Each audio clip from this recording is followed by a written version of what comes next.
Hello guys, welcome to UPSC point. दोस्तों, आज के इस वीडियो में हम जानेंगे कि राष्ट्रपति का निर्वाचन कैसे होता है। सारी प्रक्रिया को मैं आपको बहुत ही आसान भाषा में और सरल शब्दों में समझाने वाला हूं। इस वीडियो के बाद आपको दूसरा वीडियो देखने की जरूरत नहीं पड़ेगी, बस आप लास्ट तक बने रहिएगा। तो चलिए वीडियो की शुरुआत करते हैं। दोस्तों, राष्ट्रपति के निर्वाचन को जानने से पहले हमें ये जानना होगा कि अगर किसी व्यक्ति को राष्ट्रपति बनना है तो उसके पास में कौन कौन सी योग्यताएं होनी चाहिए। सबसे पहली योग्यता है दोस्तों, उस व्यक्ति को भारत का नागरिक होना चाहिए। उसकी आयु कम से कम 35 वर्ष पूरी हो चुकी हो।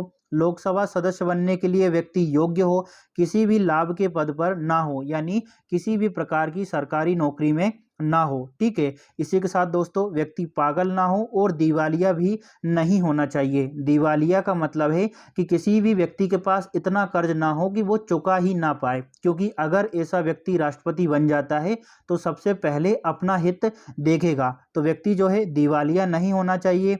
इसी के साथ दोस्तों, 50 प्रस्तावक और 50 अनुमोदकों का उसके पास समर्थन होना चाहिए। अब आपके मन में सबसे पहला प्रश्न आएगा कि सर 50 प्रस्तावक और 50 अनुमोदक होते क्या हैं। तो चलिए इसको समझते हैं। बात करते हैं 50 प्रस्तावकों की। दोस्तों, जब कोई व्यक्ति राष्ट्रपति चुनाव लड़ना चाहता है तो उसे कम से कम 50 सांसदों की जरूरत होती है। अब सांसद किसी भी सदन से हो सकते हैं, चाहे राज्यसभा से या फिर लोकसभा से, या फिर ऐसा भी हो सकता है कि लोकसभा से 30 सांसद हो और राज्यसभा से 20 हो, यानी टोटल 50 होना चाहिए। ठीक है। जब कोई व्यक्ति राष्ट्रपति का चुनाव लड़ना चाहता है तो उसको कम से कम 50 सांसदों की जरूरत होती है, जो कि प्रस्ताव लेकर आए और कहे कि हम इस व्यक्ति को राष्ट्रपति बनाना चाहते हैं। ठीक है। तो ये हो गए आपके प्रस्तावक। इसी के साथ दोस्तों, अब बात करते हैं अनुमोदकों की, जिनकी संख्या 50 होनी चाहिए। इसके बाद दोस्तों, उस व्यक्ति को और 50 सांसदों की जरूरत होती है जो कहें कि हम भी समर्थन करते हैं। इनको कहते हैं अनुमोदक। यानी सबसे पहले तो 50 लोग सामने आएंगे, प्रस्ताव लेकर आएंगे कि भैया हम इस व्यक्ति को राष्ट्रपति बनाना चाहते हैं। इसके बाद 50 अन्य सांसद आएंगे जो कि कहेंगे कि हाँ, हम भी समर्थन करते हैं। इस वजह से दोस्तों, किसी भी व्यक्ति को अगर राष्ट्रपति बनना है तो कम से कम 100 सांसदों का समर्थन उसके पास होना चाहिए, जो कि सीधे तौर पर उसका समर्थन करते हो। 50 प्रस्तावक के तौर पर और 50 अनुमोदक के तौर पर। यहाँ पर आपको इतना समझ आ गया होगा कि प्रस्तावक क्या होते हैं, जो कि प्रस्ताव लेकर आते हैं। इसके बाद 50 अन्य लोग आते हैं जो कहते हैं कि हम भी आपका समर्थन करते हैं। चलिए अब आगे बढ़ते हैं दोस्तों, और अब हम बात करने वाले हैं कि राष्ट्रपति के चुनाव में कौन कौन भाग लेता है। दोस्तों, राष्ट्रपति का चुनाव करवाने के लिए एक निर्वाचक मंडल बनाया जाता है, जो कि राष्ट्रपति के निर्वाचन में भाग लेते हैं। निर्वाचक मंडल में दोस्तों, संसद के दोनों सदनों के निर्वाचित सदस्य भाग लेते हैं। देखिए, मनोनीत भाग नहीं लेते हैं, मनोनीत सदस्य जो है वो भाग नहीं लेते हैं। ठीक है। इसी के साथ राज्य विधानसभाओं के निर्वाचित सदस्य राष्ट्रपति के निर्वाचन में भाग लेते हैं। दिल्ली और पुडुचेरी विधानसभा के निर्वाचित सदस्य भी राष्ट्रपति के चुनाव में भाग लेते हैं और वोटिंग करते हैं। अब आपके मन में आएगा कि सर मनोनीत सदस्य क्यों नहीं भाग लेते राष्ट्रपति के निर्वाचन में। क्योंकि दोस्तों देखिए, हमारा संविधान क्या कहता है कि एक जो व्यक्ति है वो कई बार राष्ट्रपति बन सकता है। अब मान लीजिए ए नाम का एक व्यक्ति है, वो राष्ट्रपति बन गया है, वो राज्यसभा में 12 सदस्यों को मनोनीत करेगा। ठीक है। अगली बार फिर से चुनाव होगा और इसमें वापस ये खड़ा हो जाएगा, तो 12 सदस्यों को क्या लगेगा, क्योंकि ये मनोनीत है। ठीक है। और कहाँ पर है, राज्यसभा में, तो इनको क्या लगेगा कि यार हमको पिछली बार इन्होंने मनोनीत किया था, मतलब हमको इन्होंने हेल्प की थी, तो हम भी इनके निर्वाचन में हेल्प करते हैं। तो इस तरह से जो ए नाम का व्यक्ति है ना, उसको हेल्प मिल जाएगी। तो यहाँ पर हमारा संविधान सीधे तौर पर कहता है कि भैया मनोनीत सदस्य जो है वो राष्ट्रपति के निर्वाचन में भाग ही नहीं लेंगे। दूसरा पॉइंट है कि राज्यों की विधानसभाओं के निर्वाचित सदस्य भाग लेंगे। अब आपके मन में प्रश्न आएगा कि सर मनोनीत क्यों नहीं लेते भाग।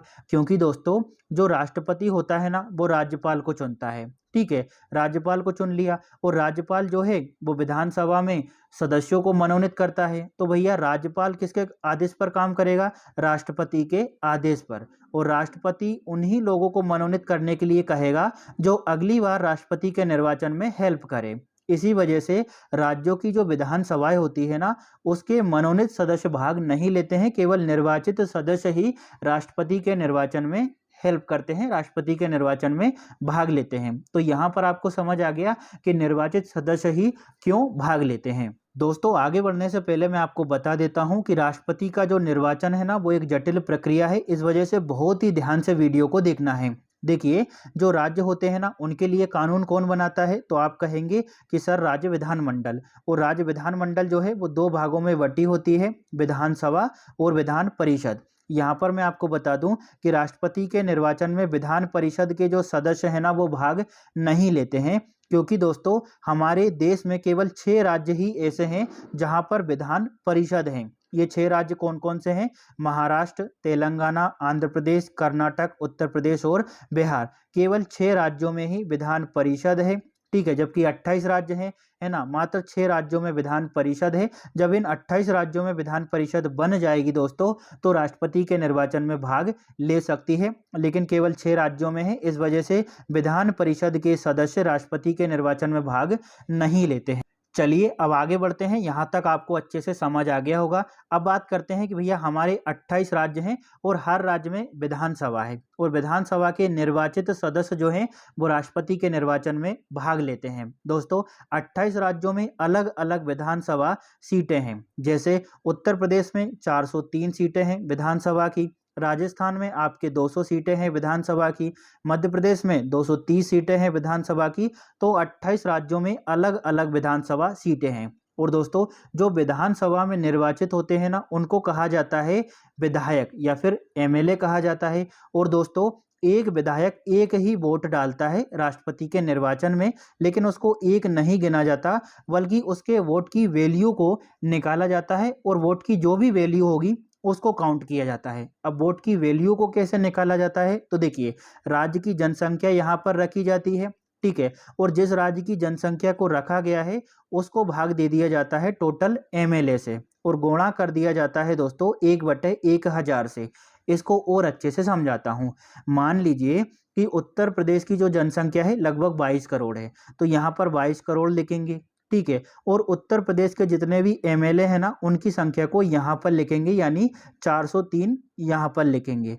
तो 22 करोड़ को दोस्तों 403 से भाग दे देंगे और गुणा कर देंगे 1/1000 से, ठीक है। तो यहाँ पर एक विधायक के वोट की वैल्यू निकल कर आएगी। और दोस्तों उत्तर प्रदेश के एक विधायक की वोट की वैल्यू होती है 208, यानी उत्तर प्रदेश का एक विधायक वोट तो डालेगा एक, लेकिन उसकी वैल्यू होगी दोस्तों 208 के बराबर, यानी उसमें कितनी ताकत होगी? 208 के बराबर। और भैया उत्तर प्रदेश में टोटल कितनी सीटें हैं विधानसभा में? 403। तो 403 को गुणा कर देंगे आपके 208 से, यानी एक विधायक के वोट की वैल्यू कितनी है? 208। तो भैया 403 विधायकों के वोट की वैल्यू कितनी होगी? तो ये होगी दोस्तों आपकी 83,824। अब एक और उदाहरण लेते हैं। मान लीजिए सिक्किम है, ठीक है, तो सिक्किम में दोस्तों जो विधानसभा सीटें हैं ना उनकी संख्या है 32, और वहां पर 32 विधायक हैं। तो एक विधायक के वोट की वैल्यू कितनी होगी, इसको कैसे निकालेंगे? तो यहाँ पर सिक्किम की पूरी जनसंख्या लिखेंगे, ठीक है,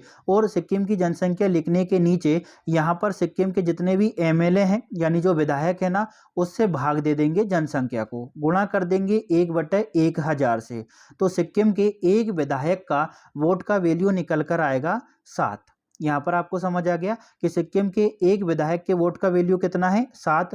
तो 32 विधायकों के वोट का वैल्यू कितना होगा? 224। इसी तरह से दोस्तों 28 राज्यों के जितने भी विधायक हैं उनकी वोट की वैल्यू निकाली जाती है, और 28 राज्यों में टोटल निर्वाचित विधायक हैं दोस्तों आपके 4123। इस तरह से टोटल एमएलए कितने हो गए जो कि राष्ट्रपति के निर्वाचन में भाग लेंगे?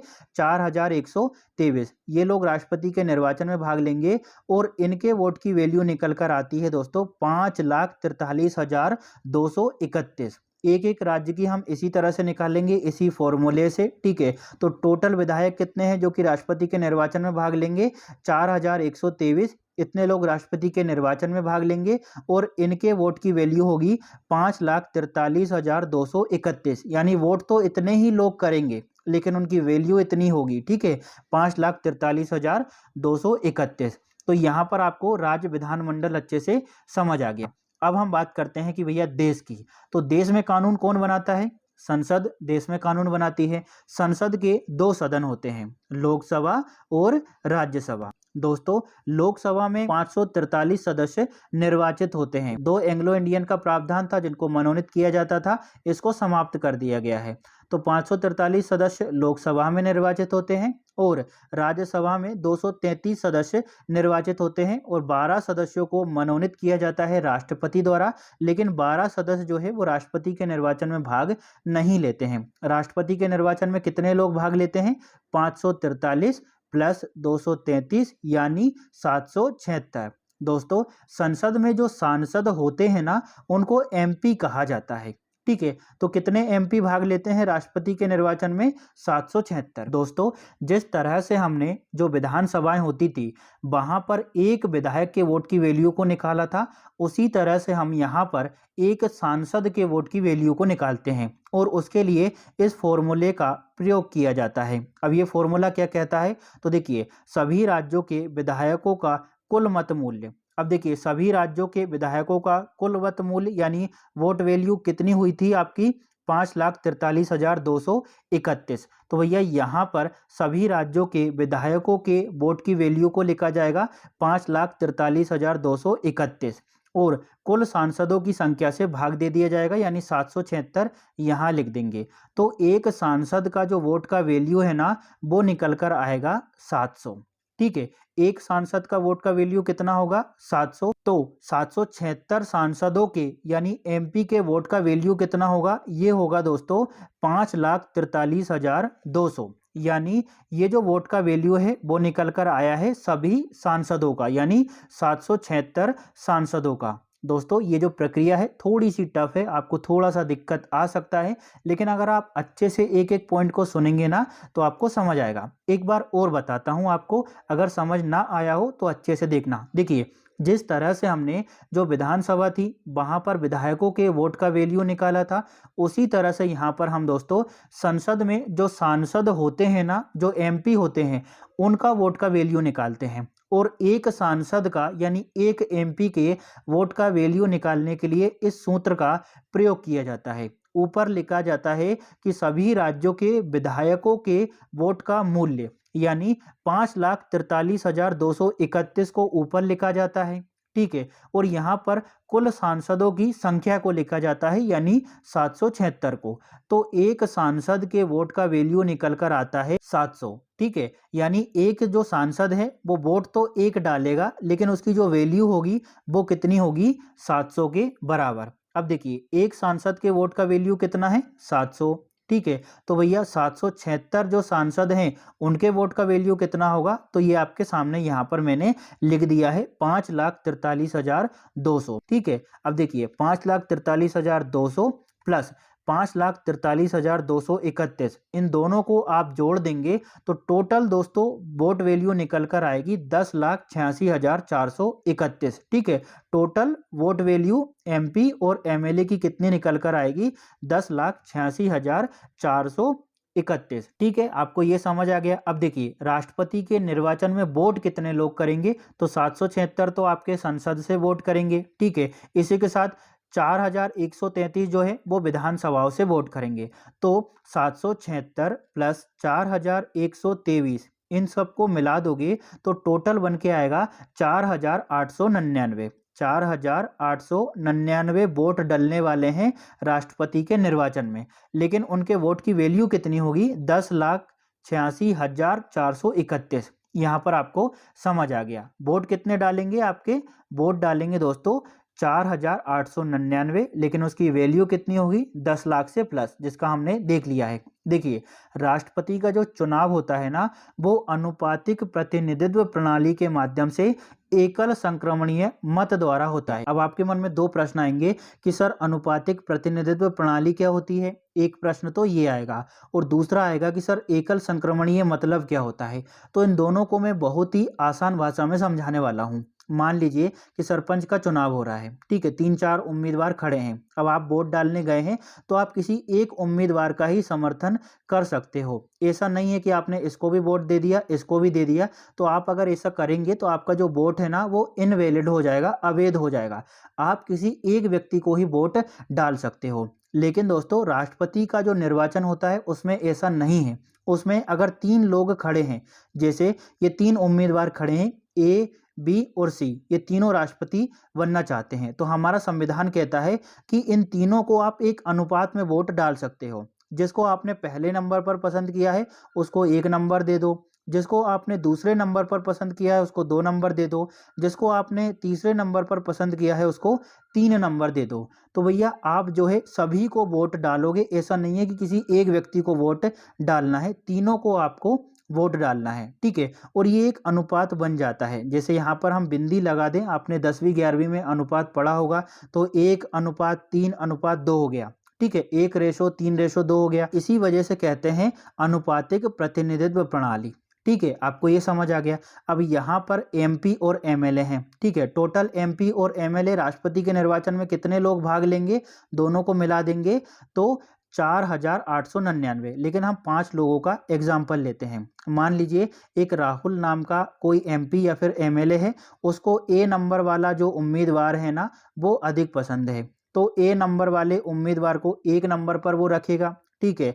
बी वाला उसको बहुत ही कम पसंद है लेकिन वोट सबको देना है, तो 3 नंबर पर उसको रख देगा। सी वाला उसको ठीक ठाक लगता है, ठीक है, सी नाम का जो उम्मीदवार है उसको ठीक ठाक लगता है, तो उसको दूसरे नंबर पर उसने वरीयता दे दी है, ठीक है। इसी तरह से राकेश नाम का कोई व्यक्ति है, उसको जो सबसे अच्छा लगता है वो लगता है वी उम्मीदवार, तो इसने पहले नंबर पर वी को रख दिया, दूसरे नंबर पर ए को रख दिया, और तीसरे नंबर पर, क्योंकि सभी को वोट डालना है, तो तीसरे नंबर पर रख दिया सी को। इसके बाद एक महिला एमपी या फिर एमएलए आती है, ठीक है, वो वोट डालने जाती है, उसने 1 नंबर पर ए को रखा है, ठीक है, ए को उसने पहले नंबर पर वरीयता दी है कि मैं चाहती हूं कि जो ए नाम का व्यक्ति है ना वो राष्ट्रपति बन जाए।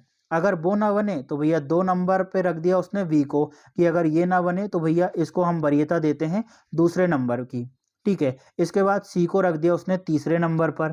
फिर एक अभिषेक नाम का व्यक्ति आता है, ठीक है, वो भी इसी प्रक्रिया को दोहराता है, उसको ए वाला जो नाम का व्यक्ति है ए नाम का, वो बिल्कुल पसंद नहीं आता है, तो तीसरे नंबर पर उसको तीसरी वरीयता दे दी है, ठीक है। बी वाला जो बंदा है उसको पहले नंबर पर रख दिया है, सी वाले को दूसरे नंबर पर रख दिया है, इसी तरह से गौरव नाम का व्यक्ति करेगा। तो यहाँ पर एक अनुपात बन गया, तो इसको कह दिया अनुपातिक प्रतिनिधित्व प्रणाली। अब कौन जीतेगा और कौन हारेगा इसका निर्धारण होता है दोस्तों यहाँ पर जोड़ने से। देखिए राष्ट्रपति के 3 उम्मीदवार हैं, ए नाम का उम्मीदवार, बी और सी नाम का उम्मीदवार। तीनों में ये देखा जाएगा कि किसको कितनी वोटिंग मिली है और किसको कितना समर्थन दिया गया है। सबसे पहले हम बात करते हैं ए की।